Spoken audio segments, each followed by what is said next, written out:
ओम शांति। आज हम सुनेंगे वाराणसी से ब्रह्मा कुमारी सुरेंद्र बहन दादी जी के बारे में अपना अनुभव इस प्रकार सुना रही है कि परम आदरणीय दादी प्रकाशमणि जी के साथ के अनुभवों का प्रकाश पुंज सदा मेरे जीवन पथ को आलोकित करता रहता है। उनके साथ बिताए गए क्षण मेरे जीवन की सबसे कीमती धरोहर के रूप में मानस पटल पर अंकित है। उनकी स्मृतियों का सुखद झोंका मन को दिव्यता की अलौकिक खुशबू और ज्ञान रत्नों से तरोताजा कर देता है। नेत्र मिलन से गहन अनुभव। जब दादी जी अस्वस्थ थे, उन दिनों जब कभी उनके सम्मुख जाती थी और अपना नाम बताकर मिलती थी तो दादी जी आंखें खोल देती थी। नेत्रों द्वारा यह अलौकिक मिलन मुझे गहन आध्यात्मिक अनुभवों की दुनिया में पहुंचा देता था। शब्दों का आध्यात्मिक संयोजन। दादी जी 4 बार ईश्वरीय सेवार्थ काशी की पवित्र भूमि में पधारी थी। अंतिम बार वे सारनाथ में बनाए गए आध्यात्मिक संग्रहालय जीवन मूल्य आध्यात्मिक कला मंदिर का उद्घाटन करने पधारी थी। दादी जी ने उस समय बड़े स्नेह और प्यार से कहा था, तुम्हारा नाम सुरेंद्र है और यह म्यूजियम भी बड़ा सुंदर है।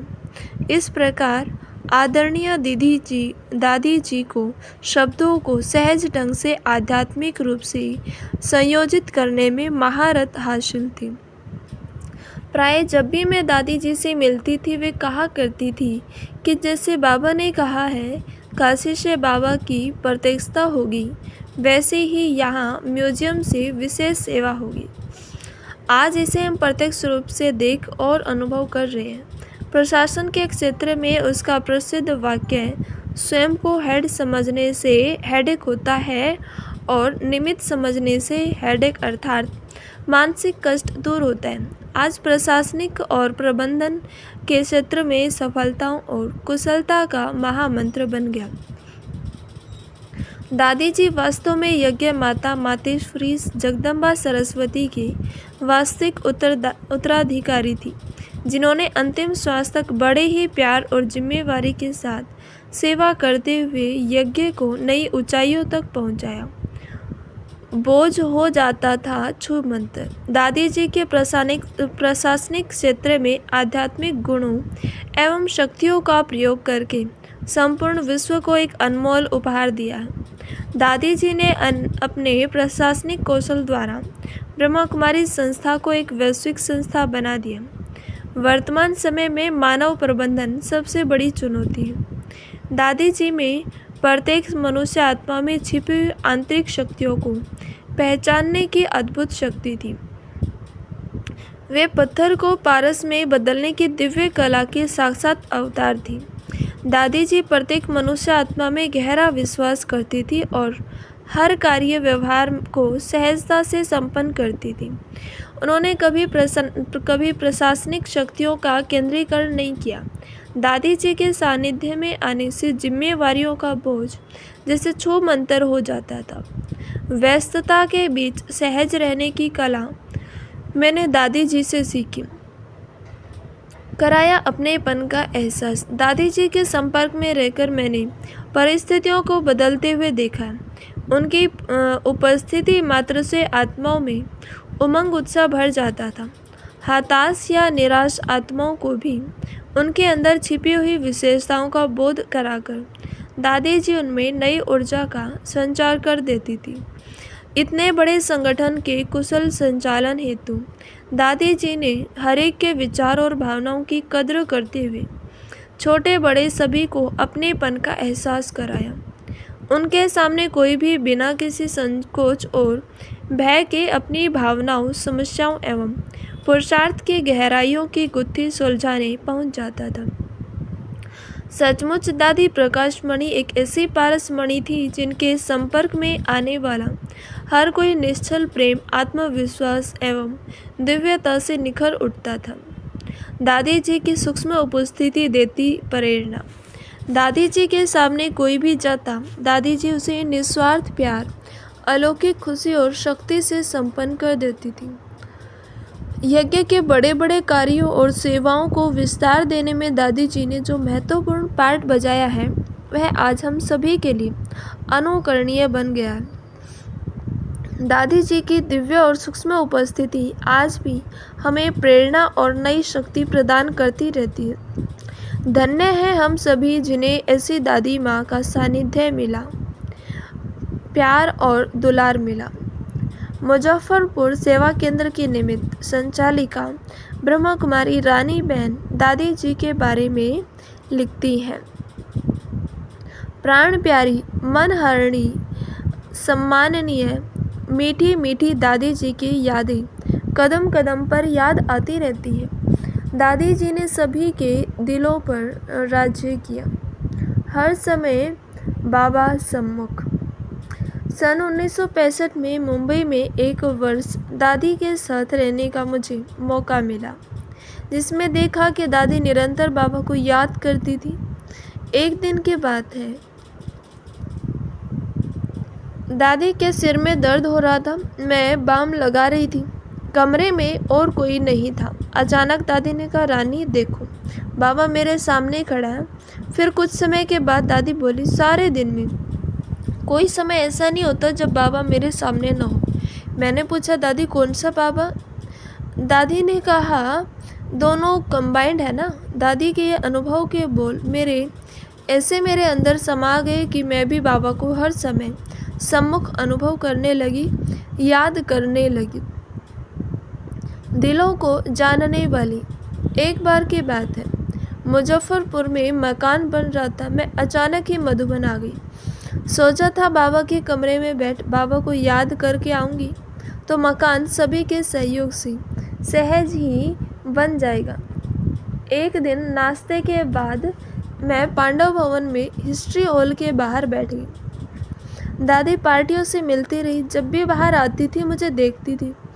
अचानक दादी ने मुझे बुलाया, अपने कमरे में ले गई और बोली, रानी मैं जितनी बार बाहर आई तुमको बैठे देखा।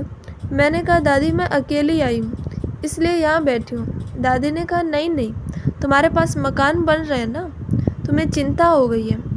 मैंने कहा, नहीं दादी। दादी ने कहा, मैं समझ गई हूँ। अच्छा, बाबा का सहयोग तुम्हें मिलेगा, सब काम सहज पूरा होगा। ऐसे सिर पर हाथ फेरते दादी वरदानों से भरपूर करती गई और कहा, तुमने हिम्मत रखी है ना, तभी तो यह सेवा स्थान बन रहा है। ऐसे दिलों को जानने वाली थी दिलाराम मीठी दादी। शांत रहो और आगे बढ़ो। एक बार मैंने दादी से पूछा कि सहन शक्ति कैसे आई। दादी ने कहा, जैसे एक राजा अपने ही चिंतन में मग्न रहता है, इधर उधर नहीं देखता, ऐसे ही सदा अपने पुरुषार्थ में मगन रहो तो शक्ति बढ़ती जाएगी। इधर उधर देखने से, प्रचिंतन करने से सहन शक्ति कम हो जाती है। सदा राजा की तरह रहो, मानो इस लाइन में खड़े हैं, अगर कोई लाइन तोड़कर पीछे से आगे चला जाए तो आगे वाले उसे जाने से रोकेंगे, बोलेंगे इसी प्रकार आप आगे बढ़ रहे हैं। कोई बोलते निंदा करते हैं तो सहन करो, शांत रहो और आगे बढ़ते चलो। जब मकान बनकर पूरा हो गया तब दादी स्वयं प्रोग्राम बनाकर मुजफ्फरपुर में आई और उसे वरदानों से भरपूर कर वरदानी भवन बना दिया। महालक्ष्मी दादी के आगमन से सभी खजाने भरपूर हो गए। दादी की मीठी दृष्टि सदा अपने पर अनुभव होती रही। दादी का हर बोल उमंग उत्साह दिलाने वाला, हिम्मत की शक्ति भरने वाला तथा साथ का अनुभव कराने वाला रहा है।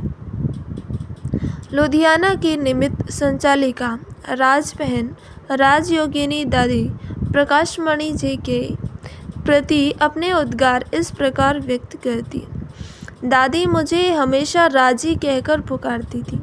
मैंने दादी की सबसे बड़ी विशेषता यह देखी कि दादी सबको बहुत रिगार्ड देती थी। ब्रजेंद्रा दादी आती तो दादी दादी कहकर बाजू में बिठा लेती। निर्मल शांता दादी आती तो भी सभी दादियों को इतना रिगार्ड देती थी जो देखते ही बनता था। संगठन बनाने का गुण। दादी के पास कोई प्रेरणा होती तो बहनों से, मधुबन निवासियों से चर्चा करने के बाद ही क्लास में सबके सामने रखती थी। ऐसा लगता था दादी ने उस प्लान में सबकी शुभ भावना शामिल कर ली है। संगठन बनाने का उनका ये गुण मन को बड़ा भाया। रमणीकता। दादी रमणीक थी, बहलाती थी। दादी लुधियाना में आई। एक माता ऊन की टोपी बनाकर लाई। एक बहन चांदी की सीटी लाई। दादी ने टोपी सिर पर रखी और सीटी हाथ में लेकर बजाने लगी। इस प्रकार सबको खूब बहलाया। हल्का रहना और करना। एक बार मेरा ऑपरेशन हुआ था। मैं मीटिंग में नहीं आ सकी थी। दादी ने एक बड़ी बहन के हाथ बहुत सौगातें और विशेष याद प्यार भेजी। कोई भी बात होती थी, दिल से सुनकर पूरा हल देती थी। एक बार मैंने एक समस्या के बारे में दादी से विस्तार से बात की। फिर दादी ने 2 दिन बाद मुझे कहा, मैंने सारी पूछताछ की है, तुम इस बात को भूल जाओ। जैसे इन्होंने कहा मैं उनके स्नेह में सब कुछ भूल गई। इस प्रकार वे खुद भी हल्की रहती थी, हमें भी हल्का रखती थी। जिस दिन दादी अव्यक्त हुई, उस दिन दादी के कमरे में योग का प्रोग्राम मिला। जैसे ही मैं कमरे में गई, एकदम अशरीरी हो गई। इतने हल्केपन का मैंने पहली बार अनुभव किया था। अच्छा, ओम शांति। ऐसे ही और भी अनुभव सुनने के लिए इस चैनल को सब्सक्राइब अवश्य करें, लाइक करें, शेयर करें, कमेंट करें। ओम शांति।